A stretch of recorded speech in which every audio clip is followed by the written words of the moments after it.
Hello, everyone, and welcome back to Turtlecast. You're joining us today with Lauren Imparato, um, Greek, I believe, if I read the book correctly, and I think she's pretty proud of it.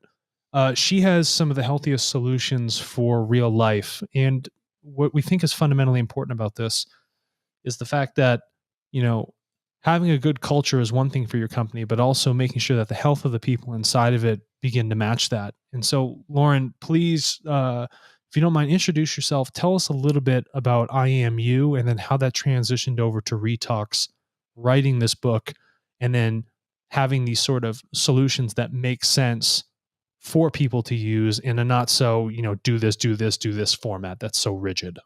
Sure. I grew up in Northern California in a very Catholic family and outdoors. So part of our everyday life, and I mean everyday life, I mean literally every day, we prayed, we gave thanks, we ate salad, we ate avocado on toast before it was a thing. We just took the avocado and put it on the bread as a snack, and we Avocado played. avocado toast slaps. I got to tell you, I really do enjoy avocado toast. Yeah, of course. And we were, grew up with that salad every day, running around outside after doing our homework. And I just considered that normal. I didn't think anything about it. And then I moved to the East Coast for college and then the trading floor of Morgan Stanley. And while I was Yep. there, I realized that the people I was around, either my friends, none of whom worked on Wall Street, or my colleagues on Wall Street, they had all the intellectual and financial access in the world, yet they didn't know how to keep it together. They didn't know Right. how to keep their mind, their body, their career, their personal life all balanced.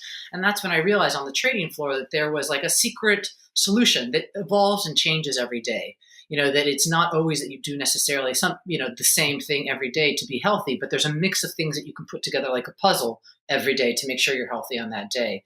So I quit my job on Wall Street to start IMU, which this is like back in 2009, was the first of its kind boutique fitness studio and wellness lifestyle brand based on yoga and nourishment, mindfulness, and music. Ran that for about 10 years, offering solutions, first digital classes, which are still available, by the way, on Apple and on Vimeo. They were recorded from my BlackBerry to give context of like how Love long that. ago we're talking.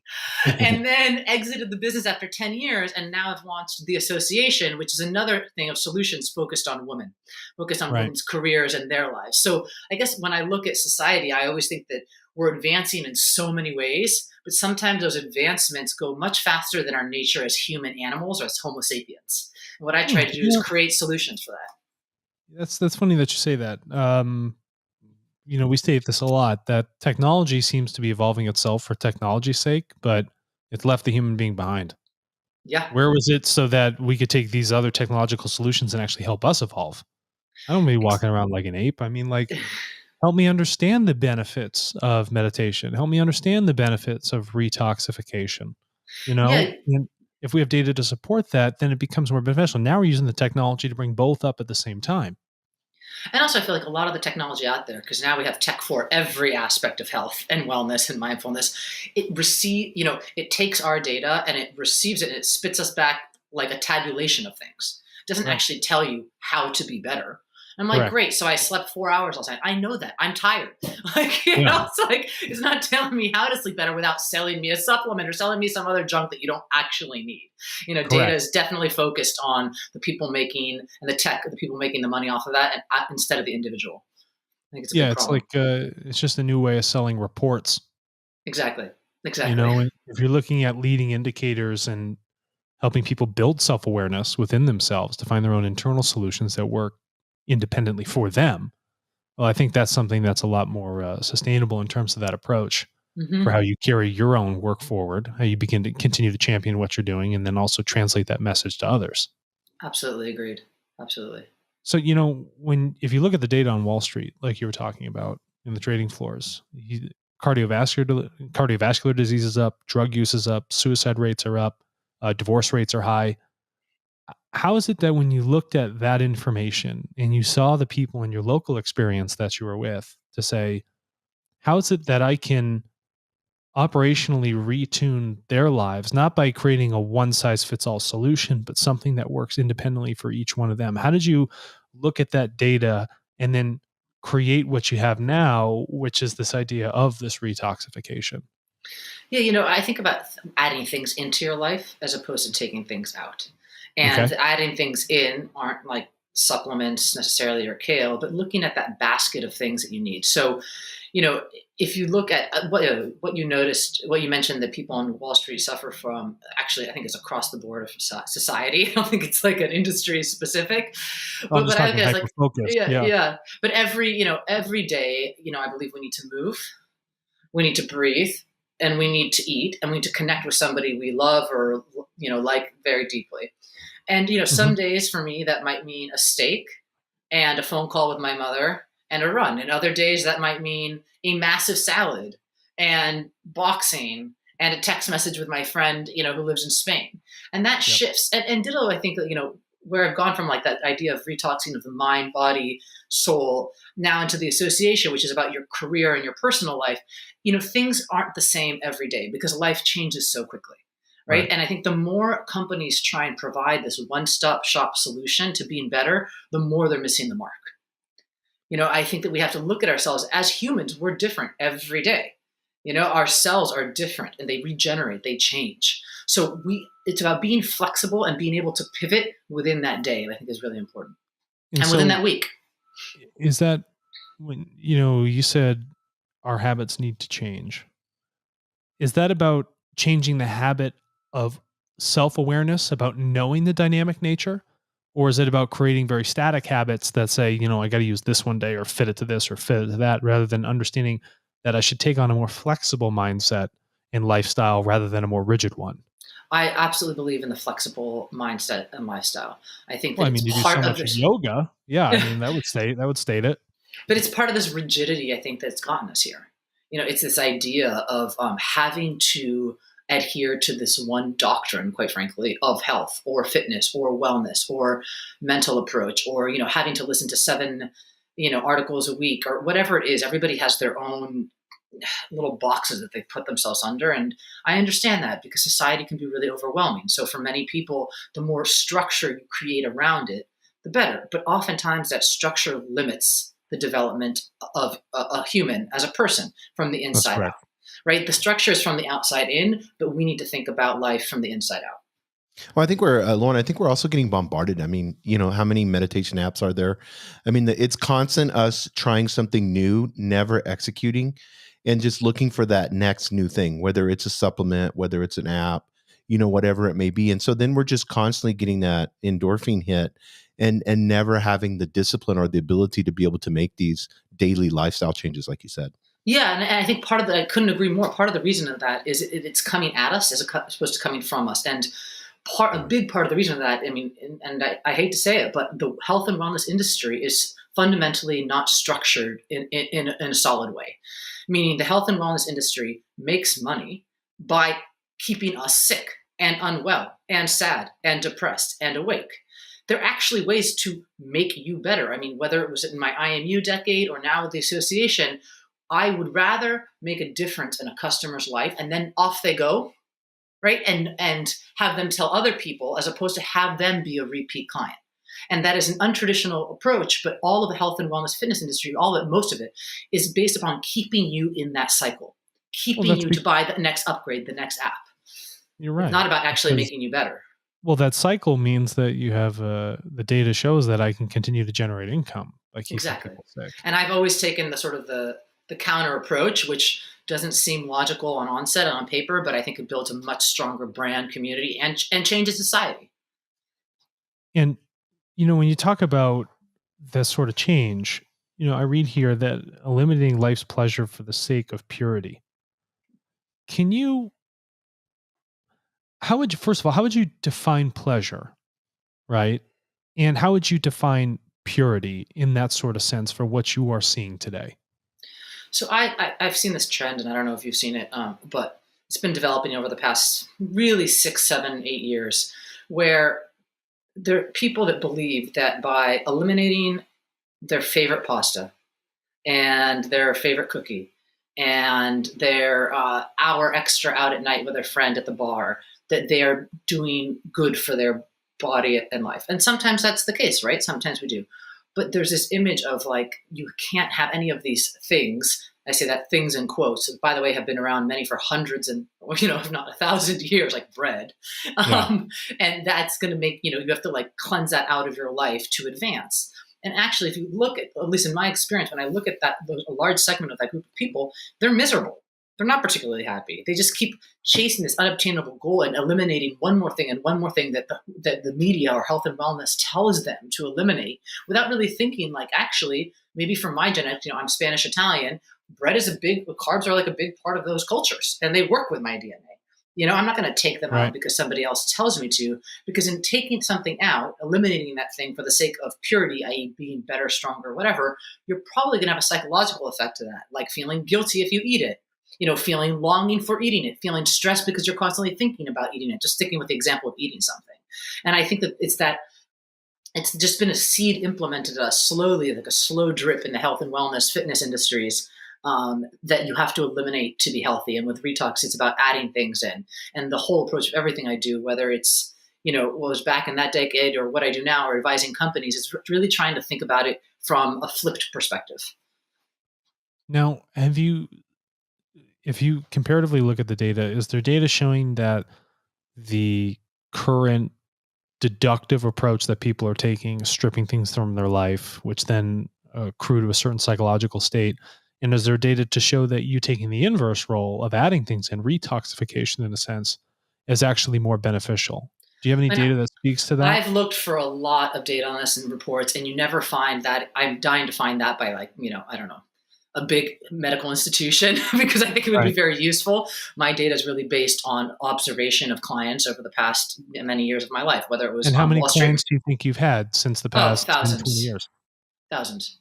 I mean, between the 10 years of IMU, observation merely in my Wall Street years, and now with the association, many, many, many, many clients. And nobody really wants to provide that data, right? Because then you're not selling the next thing.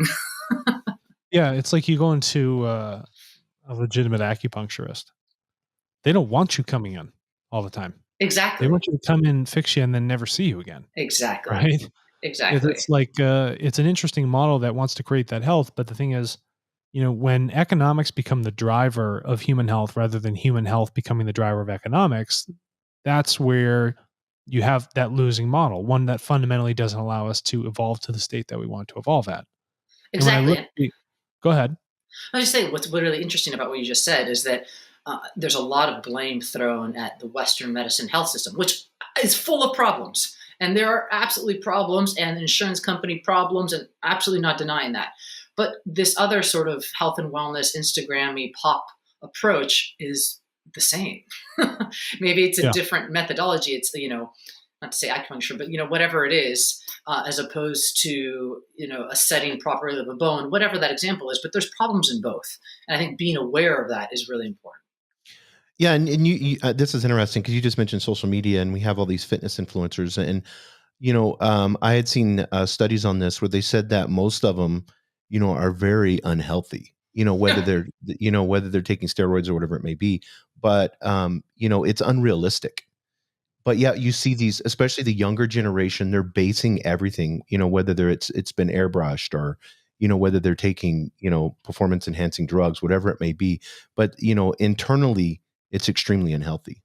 Well, yeah, and I will just add on to that another level of internally they may or may not be healthy, but also very few of the health and wellness and fitness influencers on social media actually have a deep base of knowledge and education in that. And I think that's a huge part. Like, science, we are a biochemical being, right? We're an organism. There is science that's related to that. And I think from the basics of anatomy, you see some of these exercises that they put on Instagram. I'm like, that is a horrible idea for your knees. Or like, no, that exercise actually doesn't help your glutes at all. It just helps your hamstrings. It's like these little basic things. Or like, no, you should not be eating that acai bowl because it's a massive sugar bomb. It's not healthy for you. But because there's not like that knowledge base, it's also unhealthy, if that makes sense. And there's no barrier to entry in this industry, or in that industry, I should say. Anybody can become, can enter. Then I would ask you then, whose responsibility is it then for that filtering? That's a good one. I would love to say each individual. There you go. I think after seeing so many thousands of clients over so many years, and working with so many different companies and people. I don't think individuals have necessarily the energy or the knowledge on a whole to filter out a bunch of stuff. It takes a lot of work. I think that there should be some sort of organizational board or department or something that oversees the health and wellness, because at this point, stats are a little bit different, but I've seen anywhere from like 50 to 80%. And again, depending who writes the article or who does a study, of people take their health, wellness, fitness advice from social media. Who's verifying these people? Like the little blue circle from Instagram? No, they're going to give it to everybody, right? Like it's just a game. That's just based on users. Yeah, exactly. There should be some sort of like governing board in my mind for this industry. Yeah, Lauren, there's also this other dichotomy, though, because I've noticed it with friends and stuff like that, even my own health. It wasn't until I took 100% responsibility and decided that, Jason, what you're doing is wrong. Like in the sense of, me going out and drinking every other night is not sustainable in my 40s. So I can go out and have drinks, but doing it every other night, and staying out till 11 or 12 o'clock at night, it's not cool for you. Your hangovers are lasting 2 days. You're eating badly when you're out there, so I do believe, I agree with you, but how many of your clients, until they take 100% responsibility, don't create change? The only way, whether it's clients, loved ones, friends, the only way to make change is to decide to do it from the inside. Right. And I even look at my new venture, the association is about women's leadership, right? And we have groups running in LA, New York, London, Madrid, all over the world, and more groups launching. But it's the women that actually decide they want to improve their careers and their lives that make huge changes in their life. You can't passively accept and move forward, right? You have to actively, it's a give to get, no pain, no gain in the old school days, like a no fear t-shirt I had, but you have to decide and actually put that effort in to do it. So then when you talk about the association and this platform that would ask a woman to take responsibility and then come and then join other women taking that responsibility, what data have you seen in terms of the association and the work you're doing with that has actually accrued towards that self-responsible benefit and real cultural change that is happening for those women that choose to join? Well, I'll give you a really basic example that when we launched this business, we predicted a lot of roadblocks. It's a new company, right? And a lot of, things to overcome, entrepreneurship. The one thing I did not expect at all was that most women don't think they can find 3 hours a month. And you're kind Explain of like, that. What do you mean? Oh, this is really, really important. Yeah. So the way the association works is we create what we call your personal board of directors. And it's 6 to 8 women in a group, and you meet once a month for 3 hours. And we have this whole like little secret sauce and methodology to try and advance the careers or, and lives of each woman in that each group. So it's one meeting once a month for 3 hours. So many, a depressing amount of women think that they don't have 3 hours a month. And then there's other women that say, I don't have 3 hours a month, but I know I need this. Right. And they'll make that 3 hours. Another woman like, well, anything to get me better, whether it's eat that salad or, go for that run, I'll add it into my life. So there's like 3 categories of people, right? Like I absolutely can't do this. I don't have time, but I need it. And obviously this makes me better. So I'm going to invest my time in it. And I was just shocked and continue to be shocked by that little data point. That's actually a big data point. Why is it that as women, we think that we don't have 3 hours to carve out for our self-betterment? Right? Yeah, I think it's especially on because I have friends this way. They're so giving, whether it's they're balancing family and career and the list goes on, that they don't, I'm going to use this word in a good way. They're not selfish. They're not putting their self first and realizing if they're at a 10 physically, mentally, spiritually, they're going to have a huge influence on those that are around them. That you have to put yourself first. Is that what you're finding? I mean, because that's what it seems. If I don't have 3 hours out of a whole month. It sounds crazy when you say it, right? 3 hours out of a month. It's like if you probably add up the amount of time you're scrolling on Instagram or whatever the case is, like there are 3 hours. I don't know any woman that doesn't, or any human that can't make 3 hours work a month. 3 hours a week, fine. 3 hours a month, I think, is different. But again, it comes to the point that you guys are trying to make and we're talking about is like, where does that responsibility come? At a certain point, you do have to just make a decision and move forward, right? Yeah, but I think it's this ideal, and it's an archaic ideal of, women just sacrificing, Yeah. and not thinking of themselves first. That's kind of where I was getting at, and so it's this empowerment issue, in the sense, and I know culture has, like I said, an archaic view of it. So, a guy has it easy because he just goes to work, comes home, flips on the TV, he's good to go. So when you look at a woman, she's just sacrificing and doing so much, it's from 4:35 a.m. in the morning all the way through 10, 11 o'clock at night. So Yeah. there's this whole idea, and the next thing they get into their 40s and they're like I have friends and then they're telling me, Jason, who am I? I don't even know who Yeah. I am. I've just been giving my whole life. Yeah. It's interesting the way you said about the word sacrifice and just giving my whole life. You think about how, like, I mean, I love my husband. We don't have kids. We've been together for almost 19 years. We decided to not have kids at this point. Maybe we will. Who knows? But, and he participates. But yet, he'll be watching the NFL draft or reading a really Right. cool article about some really cool innovative thing, and I'm chopping the vegetables. And it's not to say that that's right or wrong, but yet those are like the 7 minutes chopping the vegetables when I could be reading an article on something, right? And I think that women, to use your word, we don't realize that we're sacrificing in those moments because we just do it, right? Right. Like I want to eat this tonight. I'm going to make it. Like I don't even think about it. But And when he's you, just a secondary effect. I mean, he gets to enjoy what I want to do. yeah, but then you're like, wait a minute, I could have learned something in those minutes, Yeah. Well, I mean, like or last time I networked or was whatever. listening to a podcast while I was trying to chop vegetables, I almost took my finger off. So I've been trying to maintain a little bit of focus. Just stir during those podcasts. Yeah, just stir. Choose something that's really low risk for me. Now, I got a question then. For the association, do you carry over a lot of the same stuff you talked from a Retox lifestyle into sort of the practices and what I would call a more appropriate selfishness that's required for women, Yeah. through that practice of what you guys are doing across the globe? Well, so it's actually a really, really good question. What I've been thinking about as we develop the brand and the messaging more and more is, I think when I quit my time at Morgan Stanley to launch IMU, it was very clear from the onset exactly who I was going to target, what I wanted to focus on. I'd already been studying all these things and gotten degrees and and all the rest. And that was very health, wellness, as we're talking about focus. And the association, the short answer would be no, but then that's an incorrect answer because everything one does in life and in their careers is layered on top of each other, right? So where the IMU Retox years were more physical, they were more about the body and the mind and all these sorts of things. The association is more, okay, if we get that into shape or whatever, but this is more about your career and your personal advancement. So it's almost like it's like an evolution in a certain sense. It's like the next level. It's more the intellectual side, the brain side of the female, the go-getting side of the female.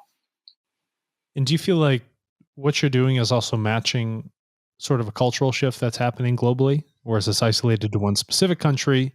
No, absolutely. I mean, I think first of all, we've seen how many women have left the workforce, number one, but since COVID started. But even in another sense, that when I was on Wall Street and when I was in health and wellness, I didn't really have a group of people I could go to for advice. Everybody says find a mentor, but let's be honest, finding a mentor is difficult, and finding a mentor that's going to invest time in you is difficult. And then we all come up with challenges. One that can give you 3 hours, right? Yeah, exactly. And in the sense also, it's like when you have a problem in your life or in your career, right?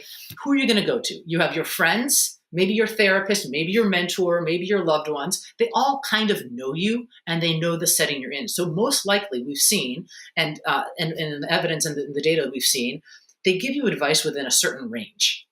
But often the things that you really need to hear are in these 5% good and bad.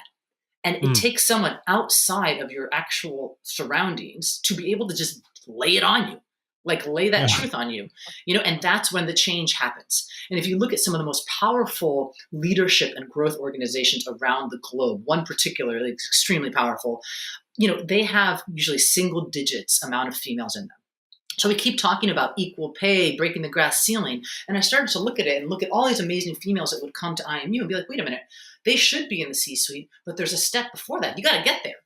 And it's not just about like finding a mentor, and reading leadership books. It's about the little changes, the little tacks you make, and sometimes, and having people around you, because we base the association, it's no advice, it's about shared experiences. The way we base our little secret sauce, the truth comes out, and you're not told what to do, but you come to that decision, and it's because you have other people willing to go there with their information. This is interesting. It's like the other half of the equation here. We recently had Jeffrey Bowman on the podcast, and he runs a company called Reframe.io. And what they try and do is, they succeed at doing is looking at the culture of a business first, and they reframe the culture to be diverse and inclusive rather than just trying to hit a metric. Mm-hmm. That opens up the door for the opportunity. And what you're saying, if I understand correctly, is that you now help reinforce to other women out there all across the globe. Now that the door of opportunity is there, let's go take the steps to grab that opportunity and be that C-suite. Let's do it. Exactly. Now that there's a shift that is occurring, the opportunity is calling. We need to take that opportunity. Am I understanding that correctly? Absolutely. It's like, we have these personal board of director meetings of 3 hours once a month, and each group, around the globe operates. And it's like, okay, I'm presented with this challenge at work or this opportunity. How do I proceed? How do I think about it? And then, because we compile the groups very carefully, meaning we don't have people from the same industry. Everybody from their industry speaks to their experience. And then the person with that opportunity, that challenge, can then create their own path forward, right? With sort of shared experiences backing them. Now, do you record those outcomes and then share either wins or losses, or however you want to call it, or steps in the evolution to those other groups? Does that help you retune your processes of association? Yeah, so it's so fascinating. It's a very difficult point that we're in the sense that, like, confidentiality is the crux of what we do. And nobody would be honest if we didn't have 100,000% confidentiality. So no, we do not record that.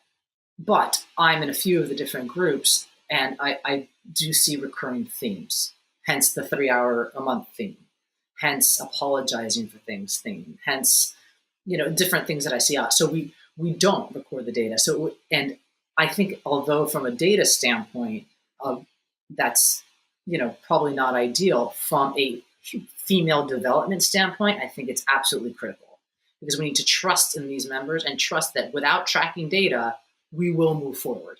And it's so counterintuitive to how the world operates today, but I just think it needs to happen. Otherwise, we'll continue to be in this cycle. Yeah, I think that's interesting, and I'm going to share my completely opposed perspective to that. I forget shit all day long. I'm constantly forgetting things. And if I do not record thoughts, behaviors, emotions, and I can't go back and reflect on it, I can't remember how things were before. Even though you do evolve, you move into these new, better states, whatever they might be, maybe even a state of affluence, you still find new problems because you lack the reflection and the introspection to what things were like before. So the reason I say this is because if you capture that data, for instance, if I'm just saying, if I was running the association, I was capturing that information, I would want to show is like, this is where we were at before. I am your third party. I have come here to jar you as that extra, that 5% that sits on the tail end of that standardized curve, and say, these are the things that are required to shake the trees of your life. And I want you to remember this and not forget it, so that impact carries forward. And that I also want you to share your story with other women that are out there, especially in a time of cultural change. And I'm just saying this from my perspective. Yeah. And I know she's worried about data privacy, and this is what we talk about all the time. Yeah. So, you could have anonymous users. Correct. And then everybody be anonymous. And then from there, ask questions in an anonymous format. Well, actually, all these conversations go together because, I, as the, co-founder and CEO of the association, don't record it, but the members do. So again, this goes back to the personal responsibility standpoint, right? Mm-hmm. Each individual member is recording their growth, and we're actually about to launch a pretty cool tech platform related to that. But I, as the CEO of the company, don't record. That's more. All right, listen, that's more clear. Okay, Right. So I now should I have get been it. really much more clear about that. But yeah, Yeah, so I'm again, just saying, but some nobody's members recording still anything. I record mean, their like, growth, right? I'd walk in and I'd walk out after one meeting and be like, "That's it, I'm solved." And I'd be like, "Well, how do you know? Where's the measurement?" You know what I mean? So, Yeah, like, exactly. that's But it does go with that data thing, right? And it goes back to that personal responsibility point, that desire to change point. You know, correct. I could, sure, it'd be great if I could record everybody's data, but I'm not doing that, right? Yep. It was up to each person to record their, their evolution. And then I think the change is much more powerful, right? Because if I take a report card and then come back to the person with a report card, that kind of sucks, right? You feel like you're a kid in school, and what's the Yeah, difference in don't tell me this? I got an A or well, for my case, C minus D for just about everything in my life. Yeah, it centralizes it too and makes you the authority Right. instead of them having the empowerment inside of them, in these decentralized groups that you have set up. Yeah, they should be self-recording and then self-reporting if Right. they choose to do so. Yeah, if they choose Exactly. against their Yeah. sovereignty. That's where it is. That's where it lays. And That's that's awesome. much better from a confidentiality standpoint as well, right? And a privacy standpoint. No, I think that's Well, Lauren, I want to ask you this. We'll just have a couple more questions because we're at 30 minutes. But I want to ask you this.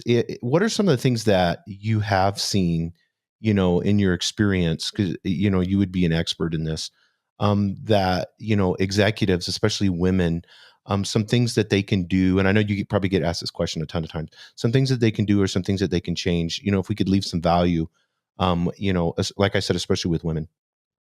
Yeah, I think the first one is I wrote about this actually in my book, and it's absolutely carrying over now to the association. Yeah, work-life balance does not exist. This whole idea of this like Greek Roman like balance, it doesn't exist. Work-life balance is something that morphs and it changes every day. And the more you stress out to find work-life balance, the less you're going to find it. Some days I might be working 12 hours and be crunched to like make that dinner and do that workout. And other days I might I might be working 6 hours and I'd spend much more time for my personal development, which by the way, might turn into that really creative breakthrough thought. And some days I'm very family focused and some days I'm very insular and some days my workout is an hour and 20 minutes and other days it's 30. It doesn't exist in that way with that recipe. So I think the number one thing that's important for females to hear and executives of all genders to hear is that give up on trying to find work-life balance. Find a way to move, to nourish yourself, to talk to somebody you love or text with somebody you love, every day and breathe every day. I would say number one. And then the other thing is, and something that I'm continuing to work on, especially is, you miss 100% of the shots you don't take, right? And you have to ask to get. And it's okay sometimes to ask for more. What's the worst that's going to happen? You're going to be told no? Okay. But if you don't ask, you never know if you're going to know. And I think that as females, we're always for whatever reason, we tend to be afraid to ask for something, and this is something I watched myself go through on Wall Street and through all of my career negotiations in the health and wellness world and all the advisory work I do and now, and even negotiating, fees for a lecture or a talk, like I would just accept as opposed to ask. And I think that that is a fundamental change that we as females need to make. That's amazing. Well, Lauren, first of all, thank you for coming on here. And again, what you're doing is not an easy task, but the fact that you're opening up those doors to the conversation means you open up a level of educational access for women in specific groups to come in and have that dialogue, not only with others, but also with themselves. And that's something that is absolutely worth applauding. Thank And you. Thank you. if they do want to find out more about the association, how would they do that? They go to theassociation.us, and they will find a very simple page, and we are actually building some really cool stuff. So they go to theassociation.us and get a little bit more information or send us an email at team@theassociation.us. That's awesome. Well, listen, Lauren, thank you so much for coming on to Turtlecast. This message will be heard far and wide, and we just want to keep championing you to do what you do. So thank you again. Thank you for having me.